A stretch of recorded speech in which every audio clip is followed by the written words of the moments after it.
हे बघ, मी तुला इथे या गावात का घेऊन आलोय याची तुला चांगलीच कल्पना आहे.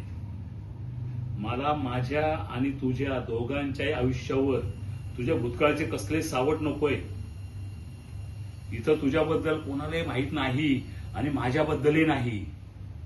मी असाही फारसा माणसामध्ये रमत नाही. मला शेती, झाडं, निसर्गच जास्त जवळचा वाटतो. माणूस हा अत्यंत स्वार्थी प्राणी आहे. त्यामुळे त्यांच्यापासून राम राहिलेलं चांगलं. तुला मी त्या दलदलीतनं बाहेर काढलं, तुझ्याशी मी लग्न केलं, त्यामागं माझाही स्वार्थ आहेच, पण तो निघळ स्वार्थ आहे बरं का. त्यामुळं तू माझा विश्वास मोडणार नाही याची खात्री बाळगून तुला मी काही गोष्टी सांगणार आहे, आणि त्या झाल्याच पाहिजेत. इथं या गावात फारशी कोणाचं बोलायचं नाही. कोणालाही तुझ्या भूतकाळाबद्दल सांगायचं नाही. आणि सगळ्यात महत्वाचं, काम करत असताना मला डिस्टर्ब करायचं नाही.